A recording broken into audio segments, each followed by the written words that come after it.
교수님, 안녕하십니까. 부활을 축하드립니다. 네. 오늘 목요일 부활 제3주간 목요일, 좀 쉬고 싶으실 때도 불구하고 이 자리에 함께 하신 모든 분들에게 부활하신 주님의 사랑과 은총이 충만하시기를 빕니다. 네. 지난 1월에 뵙고 다시 뵙게 되어서 반갑습니다. 혹시 1월에 오셨던 분? 네. 회장님께서 전화를 주실 때 1월에 제가 강의를 하고 가면서 좀 모자란 부분들이 있었나? 잘 못했나? 그렇게 생각을 하고 다시 부르시나? 그런 생각을 좀 했습니다. 그래서 강의에 앞서서 시작기도 바치고 하겠습니다. 성부와 성자와 성령의 이름으로 아멘. 저 뒤쪽에 잘 들리십니까? 네. 참으로 좋으신 주님, 저희 마음을 믿음으로 채워주시고 저희의 나날들을 선행으로 채워주소서. 저희 입술에는 주님의 진리를, 저희의 행동 하나하나에는 주님의 지혜를 실어주소서. 마음의 폭풍우를 만날 때, 혼란이 내 영혼을 삼키려 할 때, 폭풍우와 혼란을 가라앉힐 수 있도록 주님께서 저의 손을 잡아주소서. 주님이 주시는 빛으로 어둠을 이기게 하시고 성령으로 충만하여 성장할 수 있도록 우리에게 힘과 용기를 주소서. 우리 주 예수 그리스도를 통하여 비나이다. 아멘. 성부와 성자와 성령의 이름으로 아멘. 산곡 삼동 성령 기도의 모임이 다른 어떤 성당보다도 많이 활발하고 잘 운영이 되는 것 같습니다.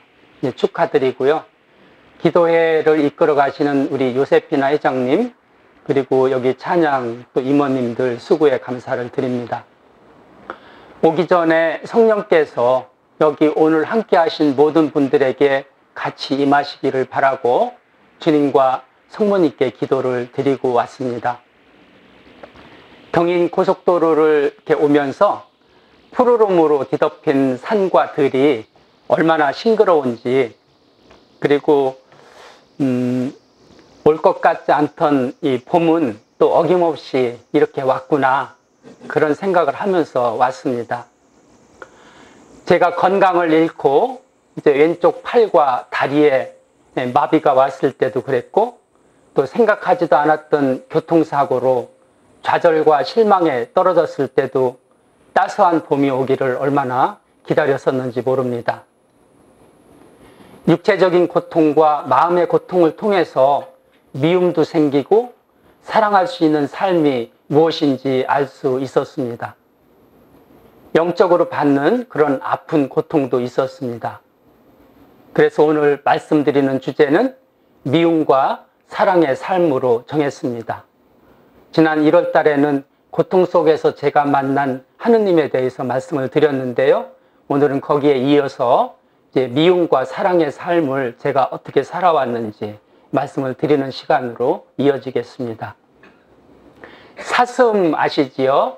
네, 사슴은 먹이를 발견하면 먼저 목 놓아 운다고 합니다. 먹이를 발견한 사슴이 다른 배고픈 동료 사슴들을 불러서 먹이를 나누어 먹기 위해서입니다. 수많은 동물 중에서 사슴만이 먹이를 발견하면 함께 먹자고 동료를 부르기 위해서 운다고 합니다. 세상에서 그 소리가 가장 아름답다고 하는데 저는 이 소리를 아직까지 한 번도 들어본 적은 없습니다. 그런 반면 다른 짐승들은 어때요? 먹이를 발견하면 혼자 먹고 남는 것은 다른 데 숨기기 급급하지요. 그렇게 배려하고 사랑하는 것이, 사슴처럼 그렇게 배려하고 사랑하는 것이 바로 주님께서 저에게 베푸시고자 하는 사랑이 아닐까, 그렇게 생각을 해보았습니다. 제가 그동안 살아온 삶이 가시밭길 투성이인데 이런 삶이 무슨 가치와 의미가 있을까? 미사는 드리는데 어떤 때는 미사를 드리는 그 의미를 잘 모르겠고 기도를 계속 드리는데 끊임없이 바치는데 왜 기도를 바쳐야 하는지 마음속에 울리는 것이 아무것도 없는데 이런 신앙생활을 계속 해도 되는 것인지 도대체 하느님의 사랑은 어디에 있고 어떤 것이 하느님의 사랑인지 방황을 하면서 그렇게 살았던 때가 있었습니다. 하지만 제가 지금까지 주님의 사랑이 아닌 것은 없었던 것 같습니다. 지나온 삶을 다시 생각하는 것이 너무 고통스러운 일들의 연속이어서 다시 생각을 하고 싶지는 않습니다. 하지만 주님께 봉헌하는 마음으로 주어진 오늘 강의 시간 동안 고통 속에서 저에게 주신 미움과 사랑의 삶을 이렇게 말씀드리고자 합니다. 꽃잎 끝에 달려있는 이슬방울 속에 엄마 잃고 다리도 없는 가엾은 새의 가사가 있지요. 그런 비슷한 처지가 되었던 때가 있었습니다. 텅 빈 숲에 남은 나무들은 어쩌면 이 세상을 너무나 힘들고 고통스럽게 살아온 저의 모습이었는지도 모릅니다. 산곡 삼동 성당 성령기도회 회원님들은 삶의 여정을 어떻게 생각하시는지요? 주님 안에서 회원님들은 몇 살까지 살고 싶으신가요? 한두 분 여쭤볼까요? 우리 찬양팀의 제일 팀장님 몇 살까지 살고 싶으셔요? 주시는 대로. 저쪽 뒤에, 이쪽 제일 뒤에. 예. 몇 살까지 살고 싶으셔요? 100세까지. 좋습니다. 지난번에 왔을 때 제 교통사고 난 말씀 들으셨지요? 2002년도에 교통사고가 났어요. 그때 제가 병상에 누워서 월드컵 축구가 한참 제 4강에 올라갈 그런 분위기였어요. 그래서 그 한 팀 한 팀 이길 때마다 차에 이렇게 소리 나는 그런 거 달고 막 다니고 이렇게 구호 외치면서 다녔어요. 근데 저는 이게 사지를 전부 다 이렇게 실형에 메고 이렇게 누워 있을 수밖에 없는 그런 상태였었어요. 그 밖에서 들려오는 소리, 함성 소리, 즐겁고 기쁘게 하는 그런 소리를 들으면서 저는 축구 경기가 몇 분이지? 45분, 90분이구나. 저렇게 즐겁고 기쁘게 살면 얼마나 좋을까? 그래서 저도 제 삶을 어떻게 해요? 90살까지 한번 살아보자. 네. 모르겠어요. 지금은 이제 100세까지 산다고 그러는데, 물론 이제 주님께서 오늘 저녁에 불러가시면 순명하고 예 하고 가야겠지만, 지금 제가 몇 살 정도 보일까요? 축구 경기로 따져서요, 전반전 45분이 지났습니다. 벌써 지났습니다. 그리고 후반전 벌써 24분이 지나가고 있습니다. 그러면은 앞에하고 뒤에 합치면 나이가 나오죠. 그런데요, 제가 그 월드컵 축구 때 나중에 이게 녹화해서 본 내용 중에 저희가 포르투갈을 이길 때 그 박지성이가 이렇게 차는 모습 참 정말 보고 좋았고요. 그런데 제가 전반전에요, 45분 지나는 동안에 몇 골을 먹었냐면요, 3골을 먹었어요. 그러니까 제가 3골을 먹었다는 것이 3대 0으로 제가 지는 삶을 살아왔다는 얘기입니다. 어떻게 지는 삶을 살아왔냐면요, 회사를 제가 운영하면서 30번이 넘는 부도를 당했다고 그랬죠. 그래서 시리에 빠져서 주님을 멀리하고 살았던 때가 있었습니다. 한 달 이상 밥을 못 먹으니까 7kg이나 체중이 빠지고 왼쪽 팔과 다리에 마비가 왔어요. 이때 주님이 과연 어디에 있나 그렇게 생각을 하면서 멀리 주님을 멀리 할 때 그때 제가 한 꼴을 먹었습니다. 주님과 가정을 멀리하고 새벽 2, 3시가 되어서 기가하는 그런 방탕한 생활을 했던 때가 있습니다. 일찍 아버지가 돌아가시고 대신해서 8남매 제가 장남입니다. 아버지를 대신해서 8남매 장남으로 어려운 삶을 살아가면서 그 경제적인 어려움 때문에 그 주님을 원망한 적이 있었습니다. 그때 또 한 꼴을 내주었습니다. 2대 0이 됐지요. 생각하지도 않았던 교통사고를 통해서 수술을 여러 번 하는 동안에 그 고통이 너무 심하다고 견딜 수가 없다고 진통제로도 안 되고 무통제로도 안 되고 또 그것도 안 돼서 나중에 뭐죠? 그 마약이라 그러나 뭐죠 그게 그 주사를 맞으면 그때서 한 2, 3시간은 견딜 수 있어요. 근데 그걸 계속 놔줄 수가 없대요. 그때 주님께 기도를 드렸어요. 주님의 기도가 어떻게 시작하지? 하늘에 계신 우리 아버지가 생각이 안 나요. 얼마나 아픈지요. 그래서 제가 제 고귀한 주님께서 주신 제 소중한 삶을 3번이나 주님 저 빨리 데려가 주세요 하고 포기했었습니다. 그러면서 한 꼴을 내주었습니다. 이제 3대 0이 됐지요. 이제 후반전에 와서 제가 한 꼴을 만회했습니다. 병상에 누워있을 때 안과 의사가 와서 한쪽 이쪽 눈이 실명될 거라고 와서 얘기했어요. 여러분들 안과 의사가 여러분들한테 와서 한쪽 눈이 실명될 거라고 하면 어떤 마음이 되실 것 같습니까? 저는 그때 헬렌 켈러의 사흘만 볼 수 있다면이 생각이 났습니다. 선생님 설리반 선생님을 모셔다가 정말로 지적으로 영적으로 눈부신 발전을 해서 나중에 큰 사람이 되지요. 주님한테 여쭤봤어요. 주님, 왼쪽 눈이 실명되기 전에 제가 무엇을 하면 좋겠습니까? 주님께서 저에게 그래 성경을 한번 보면 좋겠다 하는 생각이 제 마음속에 들었습니다.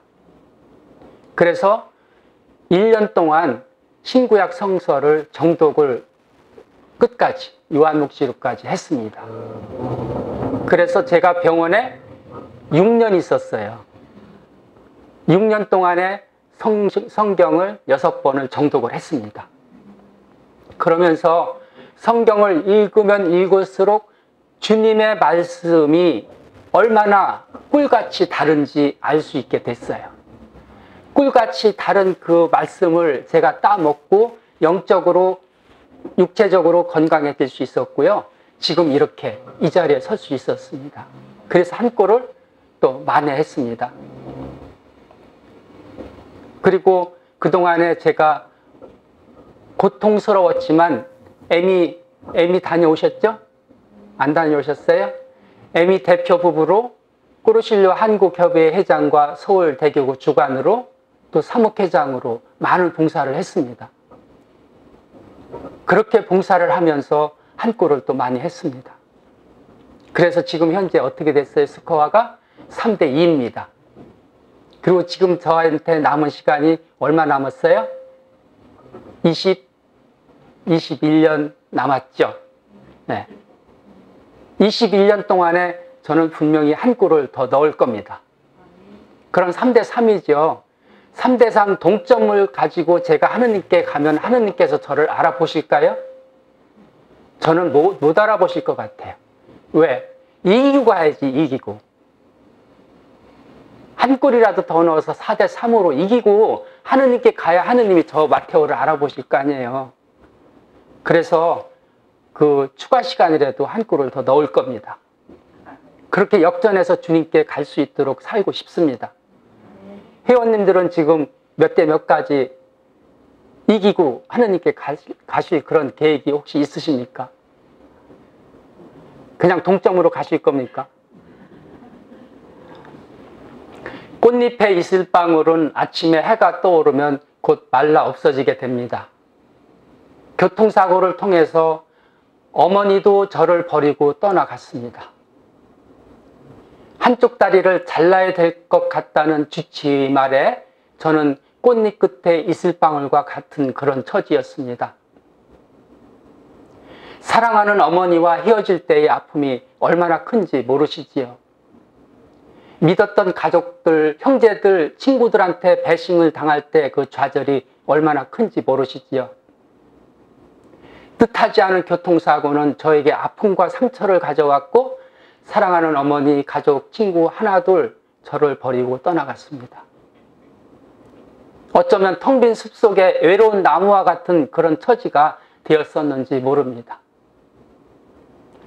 가수 양희은 씨의 노래, 우리 찬양팀에 죄송합니다.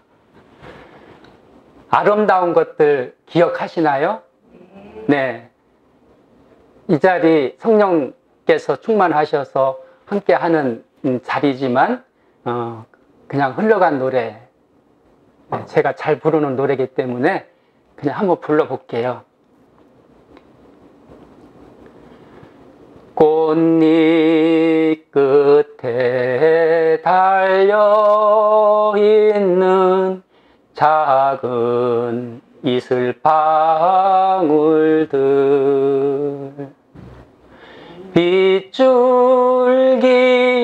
빗줄기들을 찾아와서 어디로 데려갈까? 바람아 너는 알고 있나? 비야 내가 알고 있나? 무엇이 이 숲속에서 이들을 데려갈까? 엄마 잃고 다리도 없는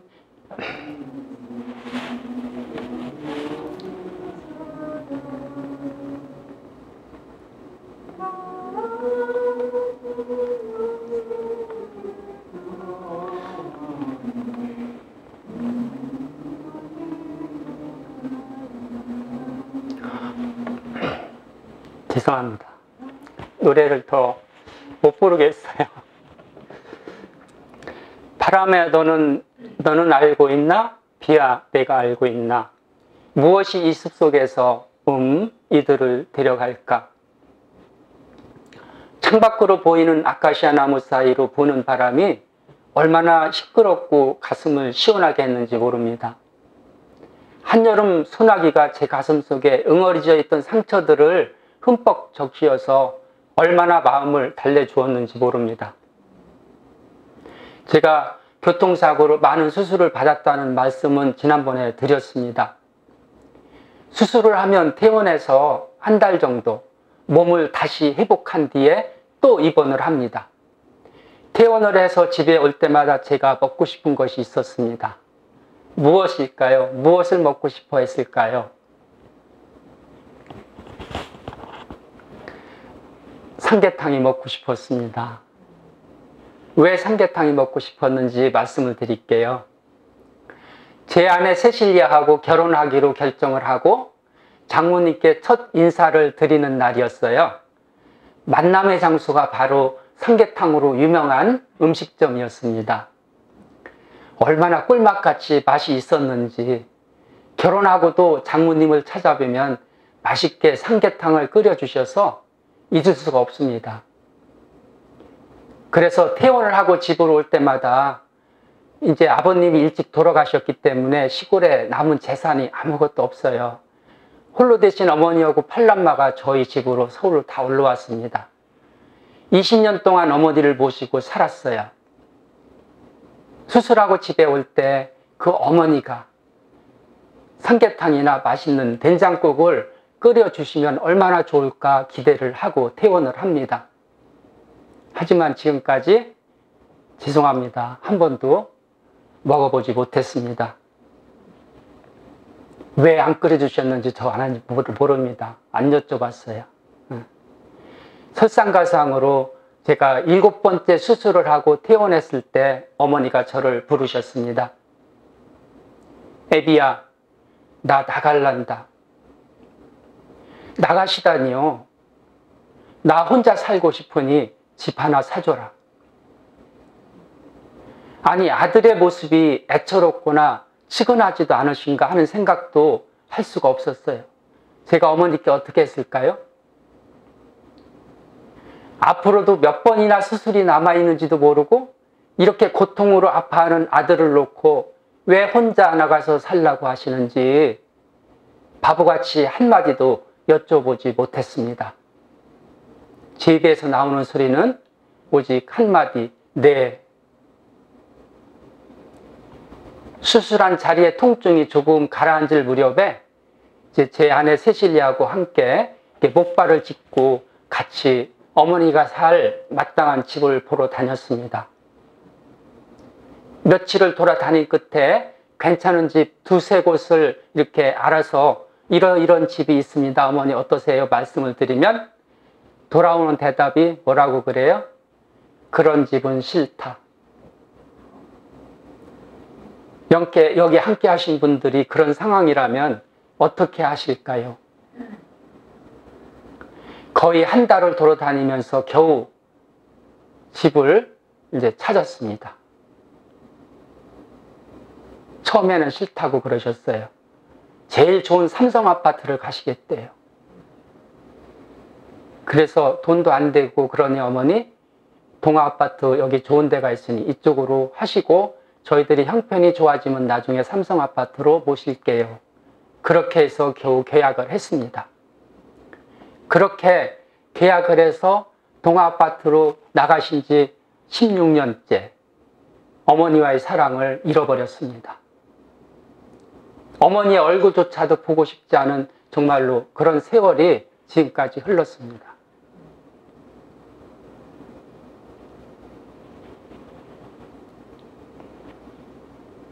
주말에 어머니 집에 맛있는 음식을 사가지고 같이 갔다 오자고 제 아내가 수시로 저를 잡아당깁니다.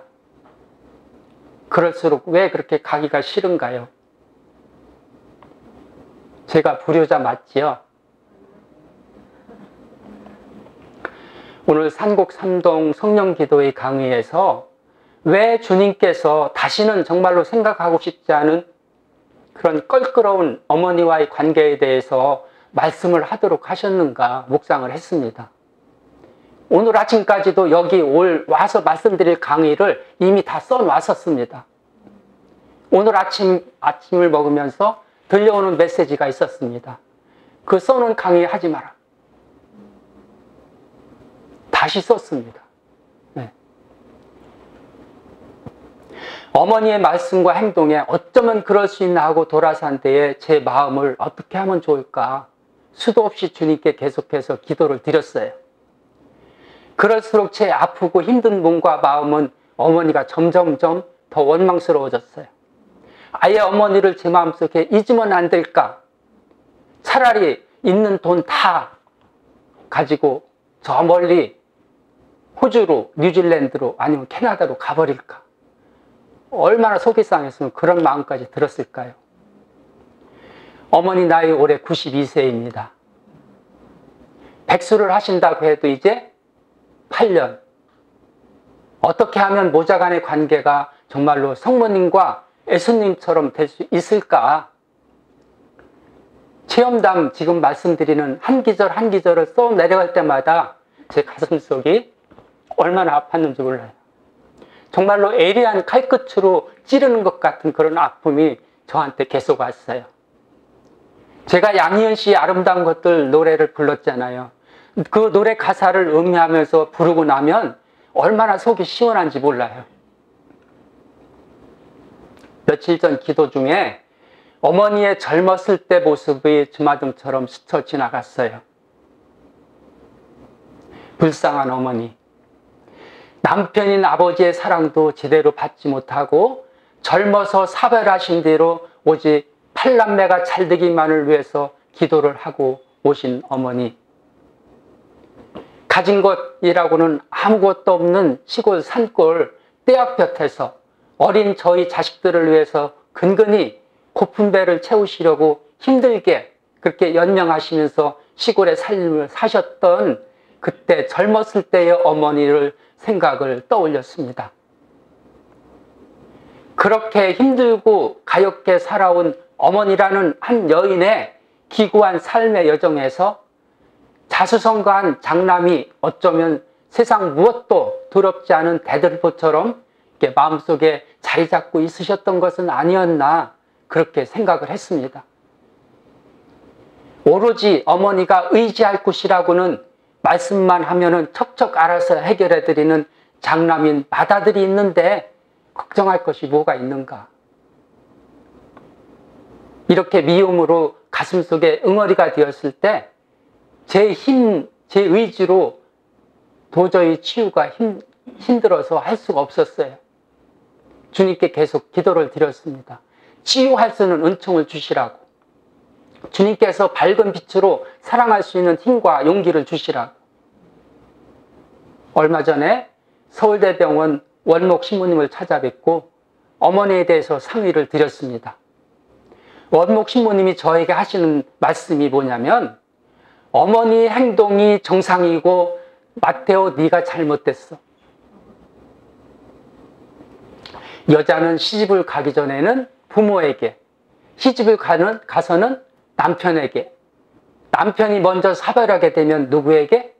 장남에게 모든 것을 의지하게 되는데 장남인 너가, 마테오가 사고로 계속해서 수술에다가 아픈 몸으로 집에 들어올 때마다 어머니가 너를 보고 언제 죽을지도 모르는 너를 보고 그 상황이 싫어서 피하고 싶어서 집을 나간다고 하신 거야.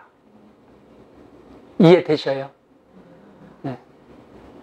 제가 가족들에게 베풀고 정말로 해도 끝이 없이 속상했던 것들을 어머니는 당연히 맏아들이 다 해야 되는 것으로 생각하고 계셨기에 저한테 수고했다 그런 말 한마디 없으셨어요.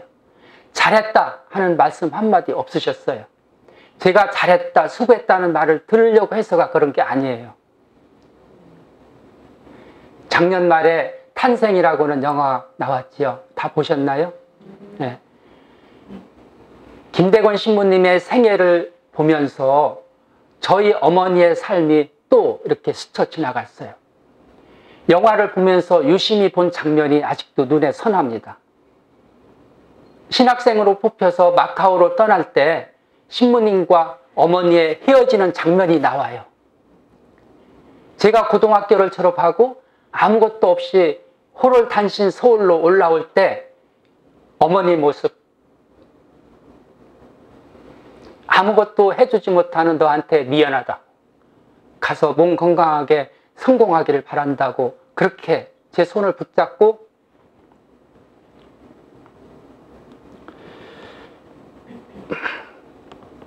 눈물을 흘리셨던 그 모습이 그 신부님이 마카오로 떠날 때 그 어머니의 손을 잡고 했던 그 모습과 같이 오버랩 되었어요.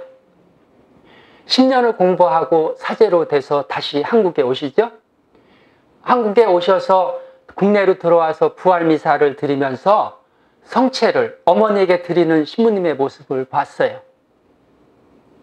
제가 군에 입대하고 이 송충이 하나 개병, 일병, 뭐죠? 이병이죠, 이병. 송충이 하나 계급장을 달고 쫄병 생활을 할 때 어머니가 물어서 저희 부대로 첫 면회를 오셨어요. 그때 손수건을 꺼내서 눈물을 닦으셨던 어머니의 모습이 또 오버랩돼서 다시 눈물이 앞을 가렸어요. 저 자신의 생각과 말과 행동으로 그동안 주님과 다른 사람, 특히 저의 어머니와 아내에게 고통을 준 것이 얼마나 제가 미안하고 속 좁은 행동이었는지 영화를 보는 내내 눈물을 흘리면서 반성을 했습니다. 특별히 이번 강의를 준비하는 동안 탄생이라는 영화는 제 마음을 다잡고 뉘우치면서 어머니와의 고리를 다시 사랑으로 연결해 주었습니다. 지난번 강의에서 제가 당뇨로 계속 3개월 만에 한 번씩 진료를 보러 다니는데 그 진료를 보면서 조금 의심이 되는 곳들은 이렇게 검진을 받는다고 말씀을 드렸죠. 거기에서 이 췌장 위에 부신이라는 게 있는데 거기에 1.8cm 혹이 발견이 되었어요. 그래서 어떤 때는 이 허리 부분이나 아랫배 부분이 이렇게 당기고 아플 때가 있어요. 그래서 혹시 얘가 나쁜 암으로 돼서 이렇게 아픈 것은 아닌가 그렇게 걱정을 했습니다. 근데 작년에 이렇게 저녁에 샤워를 하고 이렇게 누웠는데 자려고 누워서 이렇게 손을 목 주변을 이렇게 만지는데 이 포도송이 많은 것이 여기가 한 개인가 두 개인가 잡혔어요. 이게 뭐지? 이상하다. 그리고 그 다음에 가서 CT를 찍었어요. 포도송이 많은 것이 몇 개가 나왔냐면요. 이 안쪽으로요. 15개가 있었어요. 그 15개가 이렇게 제가 이렇게 누워서 있으면은 뭔지 모르게 이렇게 우리에게 누르는 것 같은 그런 느낌이 왔어요. 또 감기 기운이 있거나 한겨울 추운 때는 그게 조금 더 커져요. 커지면은 이제 여기에 이렇게 뿔뚝뿔뚝 몇 개가 나와요. 그래서 주사기로 거기 찔러가지고 조직 검사한다 그러죠? 했는데 아무 이상은 없어요, 아직. 그 부신에 있는 1.8cm 혹도 그렇고, 여기 그 포도송이에도 아무 이상은 없습니다. 근데 지난 2월 3일에 서울 대교구에 사제 서품식이 명동 성당에서 있었어요. 그 예식이 다 끝난 다음 제일 끝에 사제 서품을 받으신 새 사제, 이제 23분하고 해외 선교 1분하고 24분이 저희들 참석한 신자들에게 처음으로 안수를 주는 시간이 되었어요. 저는 그때 눈을 감고 주님께 기도를 드렸습니다. 주님, 더 이상 제 몸이 아프지 않으면 좋겠습니다. 그리고 저에게 남은 삶의 여정을 건강하게 주님이 부르시는 곳에 가서 봉사할 수 있는 은총을 청했습니다. 기도 중에요, 왼쪽 가운데 손가락, 취지침 배우신 분들은 요 가운데 손가락 여기 두 번째 마디가 목 부분이에요. 이 목 부분이 바늘로 쪼는 것 같은 그런 아픔이 10여 초 동안 3번을 이렇게 계속됐어요. 무슨 일이지? 이렇게 손가락이 이렇게 10초 동안 아팠던 적은 지금까지 한 번도 없었는데, 저녁에 와서 샤워하고 목 주변을 만져봤어요. 포도송이가 어떻게 됐을까요? 없어졌어요. 다 없어졌어요. 신부님들 안수를 통해서 그 시간에 하느님께서 저에게 치유의 은총을 내려주셨구나. 그 췌장 위에 있는 그 부신의 1.8cm 덩어리도 저는 아직 가서 이제 CT는 안 찍었지만 분명히 없어졌으리라고 믿습니다. 그 다음에 당뇨 수치가 얼마인지 아시나요? 90에서 110이에요. 그 혈압하고 똑같아요. 그런데 저는 약을 먹고도, 당뇨약을 먹고도 140에서 200이 넘어가요. 당화혈색소라고 있는데 3개월마다 한 번씩 이렇게 피를 빼서 하는 그게 6 이하여 5.5에서 6이 정상이에요. 그런데 제가 8.2까지 나와요. 그런데 이날 안수 받은 이후로 지금까지 2월 3일 날 받고 지금 2달 좀 넘었는데요, 많이 좋아졌어요.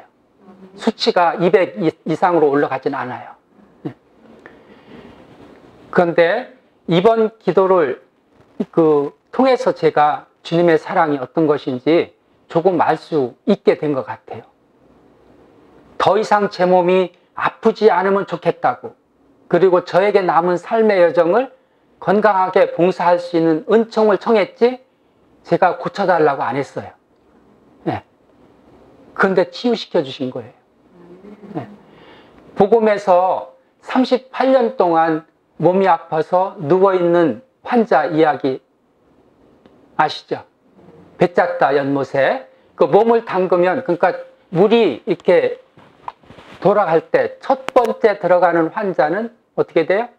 치유받는다는 그 전설이 있어서 38년째 이렇게 앓는 환자도 거기서 제일 먼저 들어가려고 기다리고 있었어요. 그런데 그 환자보다 어떻게? 먼저 들어가는 사람이 있어서 38년 동안 못 들어간 거죠. 예수님께서 그 환자를 보고 말씀하셨어요. 건강해지기를 원하느냐? 그렇죠? 네, 성경 말씀에 그 나오죠? 환자가 대답을 해요. 네, 하면 그만인데. 네, 건강하고 싶습니다. 그 한마디면 되는데 뭐라고 했습니까? 저는 원하는데 아무도 저를 저 연못으로 데려가 주지를 않습니다. 무슨 뜻인지 아셔요?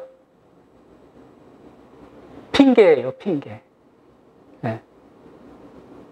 그런데 예수님께서 어떻게 하셔요? 연못으로 데려가지도 않으시면서 예수님은 직접 일어나라 고쳐주셨어요. 연못이 사람을 치유하는 것이 아니라 연못은 하나의 도구였다고 저는 봅니다. 사람을 치유하는 것은 하느님의 사랑과 자비라고 저는 생각을 합니다. 주변에서 신앙생활을 하지 않는 사람들을 종종 봅니다. 다 이유가 있어요. 마치 누워있는 환자가 스스로 움직일 수 없어서 연못으로 갈 수 없다고 말한 것과 같은 그런 핑계가 다 있어요. 경제적인 이유를 말하는 분들이 있어요. 제가 하는 일이 조금 잘 되면 성당에 갈게요. 하느님은 부자들만 사랑하나요? 가난한 사람도 힘든 사람도 하느님께서는 분명히 다 축복을 주십니다. 가족들을 말하는 분들이 있어요. 아이가 대학에 합격하면 나오게, 남편이 같이 나간다고 할 때 같이 나갈게요. 가족들이 모두 함께 신앙생활을 하면 좋겠지만 지금 내가 신앙생활을 열심히 하고 가족들을 이끌어드리는 것이 더 중요하다고 저는 생각을 합니다. 이웃들과의 관계를 또 말해요. 교우 중에 마음에 들지 않는 분이 있어서 나 성당에 안 가요.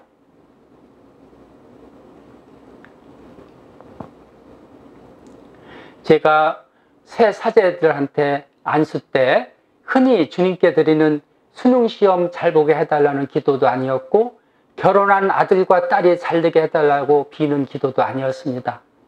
투자한 주식이 아파트 가격이 오르게 해달라는 기도도 아니었습니다. 성직을 찾아다니면서 미사지향을 드리는 그런 기복신앙도 아니었습니다. 분명히 말씀드릴 수 있는 것은 그런 모든 상처와 좋지 않은 기억들을 먼저 용서하고 사랑으로 감싸 안아줄 때 바로 치유가 가능하다는 것입니다. 죽음의 순간에 이르렀다고 해서 그동안 저와 함께 일평생을 살아온 제 영혼을 깨끗하게 바꿀 수 없어요. 왜냐하면 지금까지 살아오면서 어둠 속에 익숙해져 있는 사람은 어둠 속에 있을 수밖에 없습니다. 아무리 건강한 삶을 사는데 없어서는 안 되는 빛이 제일 중요한 것이라고 이야기해도 받아들이지 못하는 사람들이 앞에 그런 사람들이라고 볼 수 있겠습니다. 서울 정릉에 아시는 분 혹시 계실지 모르겠지만 선한 목자 수녀회가 있습니다.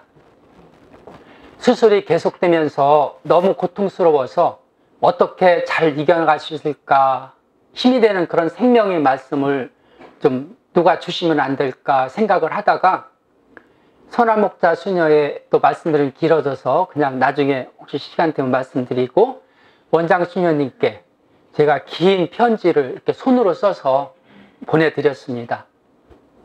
일주일이 지나도 수녀님께서 답이 없으셨습니다. 한 주일 한 주일 그렇게 40여일이 지나도 답이 없으셨어요. 아무리 바쁘셔도 그렇지 너무 하시는 거 아닌가? 이렇게 서운한 마음이 들었어요. 기다리다가 제가 전화를 드렸어요. 수녀님께서 제 편지를 받고 읽어 내려가시면서 수녀님 혼자서는 도저히 감내할 수 있는 내용이 아니었다고 합니다. 제 편지 내용이. 그래서 모든 수녀님께 제 편지를 공개하시고 어렵고 힘든 고통에 처한 저를 위해서 지향을 두고 함께 40여일째 기도를 드리고 계시다고 하였습니다. 그래서 저희 편지를 제대의 감실 옆에 놓아두고 매일 미사 때마다 묵상을 하면서 기도를 드리고 계신다는 말씀을 해주셨어요. 그 말씀을 듣는 순간 서운했던 마음이 어떻게 돼요? 싹 없어지고요. 아니, 제 편지가 내용이 그게 무언데 그 편지를 놓고 하루 이틀도 아닌 40여일 동안 그렇게 기도를 드리고 계시단 말인가? 수녀님께서 저한테 보여주신 그 끝없는 사랑이 바로 하느님께서 보여주신 사랑이 아닌가? 그리고 저희 아픔을 같이 아파하시고 바라보고 계시다는 그런 믿음과 확신이 들었어요. 그래서 제가 병상에서 일어날 수 있는 그런 힘과 용기를 주셨습니다. 진심으로 마음속으로부터 울려나오는 그 수녀님들의 기도가 바로 하느님의 신금을 울리는 그런 기도가 아닌가 저는 생각을 했습니다. 무엇보다도 그런 기도가 이 세상을 변화시킬 수 있다고 저는 생각을 합니다. 그런 기도는 내가 아니어도 얼마든지 바칠 수 있는 사람들이 많은데 굳이 나까지 바쳐야 하는가? 그런 생각 자체는 나쁜 영의 게임일 수 있습니다. 인간이 불행해지기를 원하는 마귀의 세력들은 자기들을 향해서 개방되어 있는 사람들, 그런 사람들한테 영향을 미칩니다. 그래서 그런 사람들한테 병을 일으키기도 하고 또 병을 가져가기도 합니다. 저 자신에게 나쁜 영향을 주고 좋지 않은 그런 결과를 가져오리라고 생각이 되면 여러분들 똑같습니다. 어떤 생각이든 행동이든 말이든 저한테 아니면 우리 가족에게 옆에 있는 사람한테 나쁜 영향을 가져올 수 있다고 생각이 되면 바로 그거는 나쁜 영의 작용이라고 생각을 하시고 그때 바로 구마경을 통해서 쫓아버리시면 됩니다. 흔히 구마기도는 아무나 할 수 있는 것이 아니라고 생각을 합니다. 그런가요? 아닙니다. 그렇지 않습니다. 저희 어머니는 아까 92세라고 그랬는데요. 저희 장모님은 86세 되셨어요. 30대 때 제 아내 세실리아를 낳고 콩팥 하나를 떼냈어요. 2년 전에 의료보험공단인가요? 거기서 이제 왜 2년에 한 번씩 암 같은 거 이제 검사하라고 하는 데서 뭐가 나왔냐면요. 콩팥 하나 떼내고 하나 남았잖아요. 하나 남은 콩팥에 신장암 말기로 나옵니다. 그리고 그 심장 옆에 암덩어리가 8cm가 되는 큰 덩어리가 하나 발견이 돼요. 병원 주치의에 오고 저희 가족들은 수술을 하다가 잘못될 수도 있다는 판단하에 약물로 치료하기로 결정을 하였습니다. 어떤 때는 괜찮으시다가 고통이 시작되면 식사는 물론 못 하셔요. 심할 때는 약을 드셨는데도 불구하고 떼굴떼굴 부르실 정도로 그렇게 심하게 고통이 와요. 어느 날 집에서 장모님으로 해서 기도를 하는 중에 장모님의 고통으로 우리 가족들이 모두 불안해하고 힘들게 하는 어떤 나쁜 영이 작용을 하고 있다는 그런 식별이 되었어요. 그래서 장모님을 찾아갔습니다. 장모님께 그런 말씀을 설명을 드리고 기도를 드려도 좋은지 여쭤봤어요. 왜냐하면 기도를 받고자 하는 본인이 믿음으로 주님의 은총을 받아들이는 것이 중요하기 때문입니다. 장모님께서 흔쾌히 허락을 하셨고 저는 먼저 성수를 뿌려서 온 집안을 다 깨끗하게 한 다음에 주무경을 드리고 구마경을 하였습니다. 주 예수님의 이름으로 명령한다. 장모님의 신장암으로 우리 가족 모두를 불안하게 하고 힘들게 하는 영은 지금 당장 장모님과 우리 가족들에게서 나가라. 어디로? 주 예수님께로 가라. 정말로 거짓말처럼 통증이 없어졌어요. 이제 1년 반 정도 지나셨어요. 병원에서 심하게 아플 때 드시라고 처방해 준 약, 그때부터 지금까지 안 드십니다. 한 6개월 전에 다시 가서 그 검사를 했는데요. 검사 결과 그 8cm 된다고 그랬잖아요. 크기가 그대로 있어요. 다른데 전이도 안 됐어요. 예. 그게 얼마나 감사한 일인지 모르겠습니다. 제가 마지막으로 봉사생활을 통해서 하느님을 만난 이야기를 드리겠습니다. 주일을 어떻게 지내는 것이 거룩하고 뜻있게 보내는가요? 주일날 어떻게 하시는 게 뜻있게 보내는 것 같아요? 저는 이제 사목회장으로 봉사를 하면서 어떻게 정말로 그 위에 사제와 수도자가 있고 밑에 평신도들의 중간에서 어떤 역할로 어떻게 주님께 찬미와 영광을 드려야 할지를 항상 기도를 하면서 주님 보시기에 어떻게 하는 것이 합당한지, 어떻게 하는 것이 주님의 마음에 들도록 정말로 좋고 순수하고 항구하게 또 올바른 의도로 그렇게 실행을 해나가는 것인지 이제 가끔 성체 앞에 머물러서 이렇게 조배를 합니다. 저 몇 년째 지금 사목회장으로 하냐면요, 13년째예요. 지금 여러분들 여기 계신 분들 중에 단체장님도 계시고 또 봉사 많이 하고 계시지요. 네. 주임 신부님으로부터 사목회장으로 처음 부르심을 받았을 때요, 그때 정말로 제가 팔남매 아까 장남이라고 그랬죠. 동생들 대학 가르치고 또 시집 장가 보내고 그렇게 하면서 집도 한 채씩 사주고 정말로 이렇게 방관하시 없을 정도로 그런 삶을 살아가면서 얼마나 바쁜지, 그리고 그때 또 교통사고가 나서 또 갔다가 이렇게 수술을 하고 와서 또 집에서 한 달 정도 쉬었다가 또 가서 받고, 그걸 수술을 지금 15번을 받았어요. 그런데 그때 주임 신부님이 저를 부르셔서 사목회장을 해주면 안 되겠냐고. 어떻게 해야 돼요? 못한다고? 이때 저희 세실야가 노발대발해요. 여보, 그런 몸으로 지금 회사도 이렇게 어렵고 힘든데 또 그걸 맡으면 어떻게 하려고? 근데 제가 다시 살아서 지금 21살이라고 제가 말씀을 드렸나요?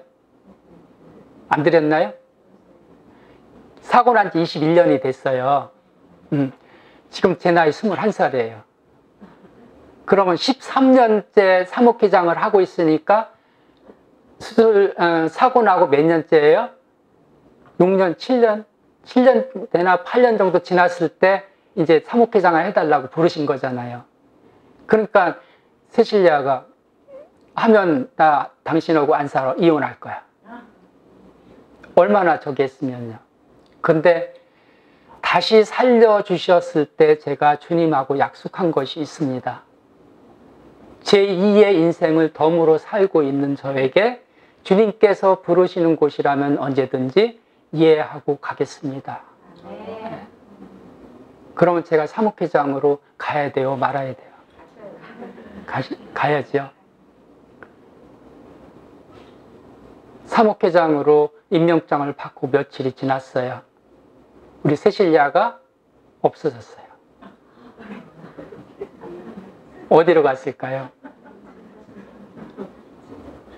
하루 종일 전화도 안 받고요. 밤을 새워도 그 전화를 안 받아요. 얼마나 제가 걱정이 됐는지요. 그 다음날 어디서 전화가 왔냐면요, 부산에 있는 수녀원에서 저한테 전화가 왔어요. 사고 났을 때 8사람 중에서 5사람이 바로 돌아가셨다고 그랬죠. 살아있는 3사람 중에 원장 수녀님하고 저하고 다른 한 사람 다리 잘랐고요. 그 수녀님이 저하고 동기잖아요. 사고 동기. 그 수녀님이 부산 예수선교 수도회에 그때 원장 수녀님으로 계실 때였었어요. 거기로 간 거예요, 세실야가. 거기 가서 수녀님한테 나 일주일만 여기 있다가 간다고, 피정하러 왔다고 그랬대요. 이제 알았으니까 어때, 제 마음이? 사목회장으로 이제 이해하고 대답하면서 저는 무엇을 하면 좋을까? 주님 보시기에 어떻게 하면 좋을까? 하고 세 가지 생각을 했습니다. 제일 먼저 성당에 미사 30분 전에는 무조건 가자. 가서 뭐 해요? 성당 마당에서 서 있다가 걸음이 불편한 어르신들이 오면 부축해서 계단을 오르고 엘리베이터까지 모셔서 성당으로 올라가실 수 있도록 안내를 하자. 그거 지금까지 13년째 계속 하고 있습니다.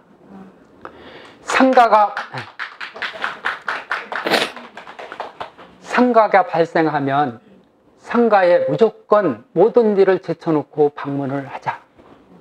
가서 상주를 위로해주고 연도를 드리자. 그리고 저 혼자만 가는 것이 아니고 사무국의원들, 단체장, 그리고 신부님, 수녀님도 시간이 되시면 같이 모시고 가자.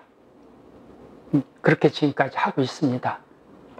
그리고 세 번째는 어려운 이웃을 도와주기 위해서 저희 성당, 성내동 지역의 어렵고 힘든 이들을 파악했습니다. 누구하고? 빈첸시오의 회원들하고. 아파트에서 잘 사는 단지도 있고요. 빌라 지하방에서 정말 못 사는 사람들도 많아요. 지금도 그래요. 빈부 차이가 많아요. 소년, 소녀 가장들도 있고요. 독거노인들도 많아요. 그래서 저는 빈첸시오회하고 또 레지오 단원들하고 같이 상의를 했습니다. 이분들이 소년, 소녀 가장들이 아침을 제대로 차려 먹지 못하고 학교 가는 그 시간에 바쁘니까 그냥 세수하고 책가방 싸가지고 가기 바빠요. 이 아이들이 빵이라도 하나씩 먹고 가게 해주자. 그래서 그 성내동 주변에 있는 파리바게트하고 또 뚜레쥬르 아시죠? 뚜레쥬르 빵집에 저희가 11시 넘어서 방문을 했어요. 사장님, 오늘 팔다 남은 거 내일 또 파실 겁니까? 그 눈이 둥그레졌어요. 내일 안 파실 거지요? 우리 주세요. 처음에는 막 뭐라고 안 좋은 소리도 하고 그랬어요. 나중에 설명을 드렸어요. 우리가 이런 뜻을 가지고 이렇게 도와주려고 하니 사장님들도 좀 협조를 해주시면 좋겠다고. 나중에는 오히려 그분들이 오늘 이 빵이 좀 남았어요. 좀 가져가세요. 왜 안 오세요? 이렇게 전화까지 해주셨어요. 그러면 그걸 이제 다 모아요. 이제 주변에 처음에는 이제 차 한 대 가지고 그 주변을 돌다 보니까 12시가 다 돼요. 11시 넘어서. 안 되겠다. 조를 짜자. 그래가지고 3조, 4조로 짰어요. 그래가지고 하다 보니까 시간이 줄고 그래서 11시 반에서 한 40분쯤 성당으로 다시 모여 해가지고 그걸 다시 이렇게 분배를 해요. 그 다음날 아침에 몇 시에? 새벽 5시에 조를 짜서 다시 배달했어요. 매일 못해요. 네. 일주일에 한 번씩 우선 해보자. 그렇게 시작을 했어요. 방문을 해서 보면요, 지하 단칸방에 벽지도 다 떨어져서요, 비가 새서 그 빗물 자국이 이렇게 다 있어요. 지금 그런 집이 어디 있냐고요? 있어요. 장판도요, 깔아서 오래된 장판들이 이렇게 오래 장판들 깔면 어떻게 되죠? 이렇게 짜개져요. 예. 그래 바닥에 세멘트가 보여요. 그럼 신문지 같은 게 이렇게 덮고요. 그리고 거기에 그냥 요 같은 거, 담요 같은 거 하나 놓고 그러고서 이렇게 웅크리고 자요. 연탄불 못 대요. 싱크대하고 문짝들이 어떻게 됐어요? 다 고장났죠. 예, 삐그덕거리고.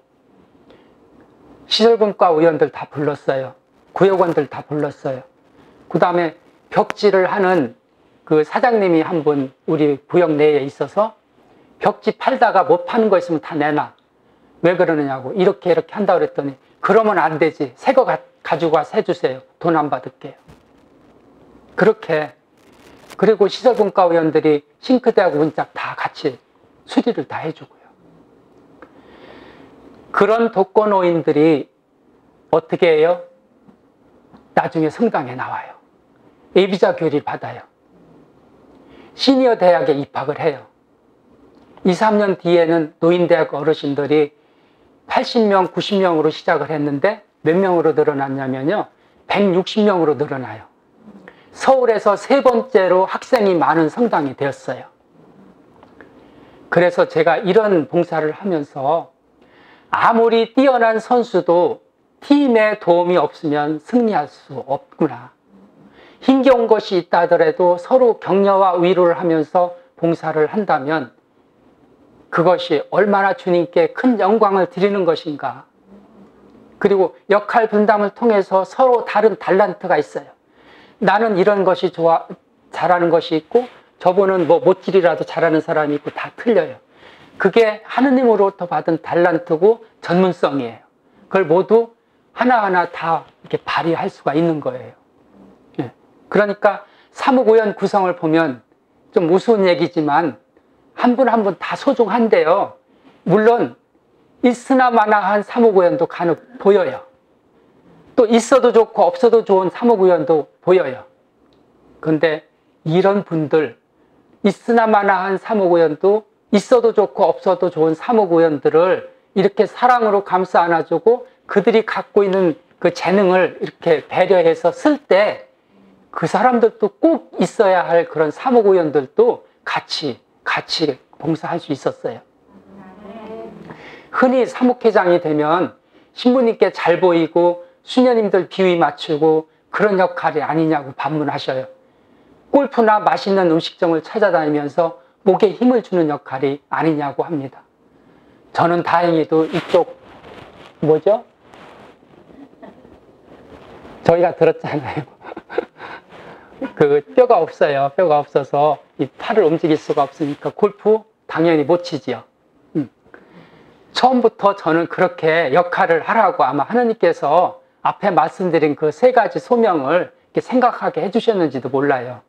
그리고 지금까지도 그렇게 봉사를 해서 또 매주 그 대신 이제 신부님들 어디 모시고 나가고 맛있는 음식을 사드리기 이전에 매주 수요일마다 아침 10시 미사를 가서 미사를 보고 주임 신부님하고 면담 시간을 갖습니다. 본당을 운영하시면서 어렵고 힘든 일도 가끔은 저한테 얘기를 하셔요. 그 안에서 저는 사제라고 해서 정말로 이렇게 존경하고 우러러보고 아무 걱정 없는 분이 아니시구나. 사제도 사람이구나. 인간이구나. 어려움이 있구나. 거기에서 또 다른 사제의 상을 제가 보게 됩니다. 그리고 한 달에 한 번 정도는 수녀원에 전화를 드리고 수녀님, 저 커피 한 잔 먹으러 가도 돼요? 그러면 이제 시간이 되시면 오라고 그래요. 그럼 그동안 있었던 얘기들을 사묵회 이야기라든지 이런 걸 다 이제 궁금해 하시는 것들을 말씀을 드립니다. 그리고 어려운 일은 없으신지, 불편한 일은 없으신지 여쭤봅니다. 그러면 오히려, 아이고, 어려운 일 없어요. 불편한 점 없어요. 오히려 수녀님께서 저한테 사목회장이라는 자리는 고독하고 외로운 자리일 거예요. 저희가 사목회장을 위해서 기도를 많이 드리고 있으니 건강하게 열심히 잘하시라고. 그럴 때 말씀해 주시는 한마디 한마디가 얼마나 힘이 되고 용기가 나는지 몰라요. 사목회장으로 봉사하면서요, 순탄하지만 않아요. 어렵고 힘든 것들이 많아요. 봉헌 드리고 그런 것들 모두를 내려놓으면 제 마음이 편해요. 그래서 아직까지도 제 역할을 잘 못하고 있지 않은가? 그래서 신부님들, 오시는 신부님들마다 조금 더 잘해. 그때보다는 조금 더 잘하면 좋겠어. 그러고서 계속 13년째 시키시는지 모르겠어요. 여기 한 번 더 불러주셨듯이.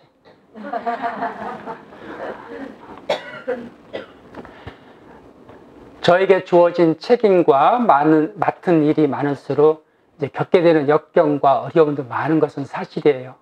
여기 이제 맡으시는 회장님, 이모님들, 또 찬양팀들 마찬가지예요.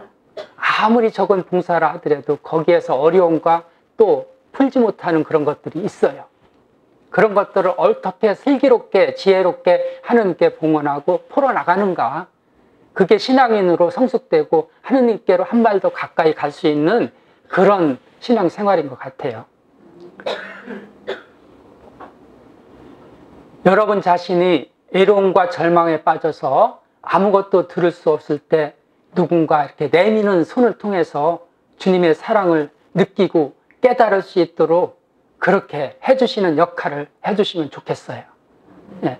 그리고 기쁠 때나 슬픈 일이 있을 때, 또 여러 일로 고통을 당하는 일이 있을 때, 그럴 때도 같이 가서 이렇게 가만히 손을 잡아주는 그런 분들이 되었으면 좋겠어요. 그래서 좋은 마음은 좋은 것을 가져온대요. 나쁜 마음은 나쁜 것을 가져오고, 투덜거리는 사람은 투덜거림을 가져오고요. 그리고 고맙고 감사하는 사람 주위에는 고맙고 감사하는 사람들이 있고요. 또 믿음과 희망이 있는 사람에게는 믿음과 희망이 있는 사람들이, 또 사랑하는 사람에게는 사랑하는 사람들이 모여든다고 저는 생각을 합니다. 저를 이번 강의에 불러주신 회장님께 다시 한번 고개 숙여 감사를 드리고요. 오늘 함께한 모든 분들이 은총이 가득한 부활 시기를 잘 보내시고 주님과 그 영광스러운 승천을 함께 할 수 있도록 기도를 드리겠습니다. 오늘 강의는 이것으로 마치고요. 치유 기도를 또 회장님께서 말씀을 하셨는데, 치유 기도를 하려면 30분 이상이 걸려요. 그래서 치유 기도는 지난번에 했으니까 이번에는 그냥 안 해도 되지 않을까요? 네, 치유 기도는 생략을 하고 잠깐 이렇게 나오시면서 영적으로 예를 들어서 영적으로 이렇게 좀 껄끄러운 것들이 뭐냐면요, 미사를 평일 미사도 와서 보고 싶은데 미사 평일 미사 뭐러 가, 일요일날 한번 가서 보면 되지, 고백 행사를 본 지 한 달이 지나고 두 달이 지나는데 아이고 판공 때 보면 되지, 그런 것들이 영적인 걸림돌이에요. 네. 그런 영적인 걸림돌, 그다음에 정신적인 거, 육체적인 거. 지금 여러분들은 지금 영적인 거나 정신적인 거보다는 육체적인 아픔, 치유를 더 원하실 수도 있습니다. 그런데 육체적인 치유를 원하시면은 먼저 영적인, 정신적인 치유부터 먼저 받으시고 고백의 성사를 받으신 다음에 내가 깨끗한 상태에서 제일 중요한 거는 하느님께 대한 믿음, 내 육체가 치유될 수 있다고 하는 믿음. 네. 그래야지만이 치유가 될 수 있습니다. 아무리 그 치유가 뛰어난 은사를 가지고 있는 사람이 와서 치유를 시켜준다 하더라도 그 사람의 마음에 믿음이 없으면 치유가 될 수가 없습니다. 네. 그래서 오늘 혹시 영적인 그런 아픔이나 걸림돌이 계신 분은 제가 일부러 저희 봉사자들 중에 그 영적인 그런 은사를 가지고 있는 봉사자를 오라고 했어요. 제일 뒤에 지금 한 분 와 계시는데, 저하고 같이 치유 기도는 안 하면서 이렇게 안수만 드리고 이 시간 끝내는 거로 하겠습니다. 그래서 혹시 나오셔서 안수 받으실 때 어느 부분이 좀 치유받았으면 좋겠습니다 하는 사람이 계시면 말씀을 이제 조용히 해주세요. 그리고 그냥 전체적으로 그냥 안수 받고 싶으시면 아무 소리 안 하셔도 되고요. 네. 우선 그 안수를 하기 전에 제가 성령께서 저와 함께 하시고 제 손을 통해서 주님의 영이 내려오시기를 바라는 마음으로 저를 위해서 잠깐 자유기도와 심령기도를 바쳐주시면 좋겠습니다.